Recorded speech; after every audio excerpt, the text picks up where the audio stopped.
मला आजही आठवतंय, पश्चिम रेल्वेच्या धावत्या लोकलमध्ये एका मुलीवर बलात्कार झाला होता. दुसऱ्या घटनेत मानखुर्द रेल्वे स्थानकावर मध्यरात्री बलात्कार झाला होता. तिसरी घटना तर यापेक्षाही महाभयानक होती. मरीन लाईन्स येथील पोलीस चौकीमध्येच एका कॉलेजमधील तरुणीवर हवालदारानेच बलात्कार केला होता. त्यावेळी शारदा साठे, मृणाल गोरे, अहिल्या रांगणेकर अशा महिला नेत्यांनी सरकारवर तोफा डागायला सुरुवात केली होती. भाजप व शिवसेना हे विरोधी पक्षही मैदानात नेहमीच उतरायचे, तसे त्यावेळी उतरले होते. मोठमोठी आंदोलने उभी राहिली होती. सह्याद्री गेस्ट हाऊसमध्ये तत्कालीन रेल्वे पोलीस आयुक्त राकेश मारिया यांनी महिला संघटना व पत्रकारांची एकत्र बैठक बोलवली होती.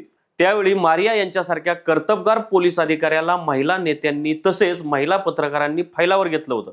राकेश मारिया यांनी ते निमूटपणे सहन सुद्धा केलं होतं. खरं तर तो काळ पोलिसांच्या कारकिर्दीतील कदाचित सर्वाधिक आव्हानात्मक असा होता. त्या काळात दहशतवादी हल्ले मोठ्या प्रमाणात होत असायचे.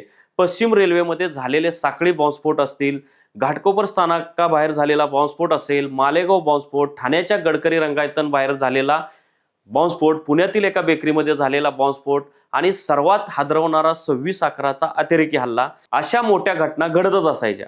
आणि याशिवाय जे अंडरवर्ल्ड होते, म्हणजे मोठमोठे माफिया होते, ते सुद्धा त्यांचं प्रमाण त्यावेळी जास्त होतं. त्यावेळी अफगाणिस्तानातील तालिबान्यांना प्रशिक्षण देण्यासाठी अमेरिकेनं पाकिस्तानच्या ISIला भरपूर पैसा व शस्त्रास्त्र दिली होती.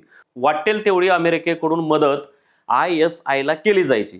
गुप्त कारवायांचे प्रशिक्षण ही ISIला अमेरिकेच्या गुप्तचर संघटनांनी दिलं होतं. पण ISI या प्रशिक्षण व शस्त्रास्त्रांचा वापर अफगाणिस्तानच्या विरोधात कमी आणि भारतात जास्त करीत होते. त्यामुळं त्या काळात भारतात, काश्मीरमध्ये व विशेषतः मुंबई, गुजरात सारख्या ठिकाणी सुद्धा मोठ्या प्रमाणात बॉम्बस्फोट व्हायचे. त्यावेळी विरोधी पक्ष, सामाजिक संघटना, पत्रकार यांच्यावर सरकारी यंत्रणेचा दबाव नसायचा. उलट सत्ताधारीच विरोधकांना, पत्रकारांना व सामाजिक संघटनांना घाबरायचे, कारण तो काळ लोकशाहीचा होता.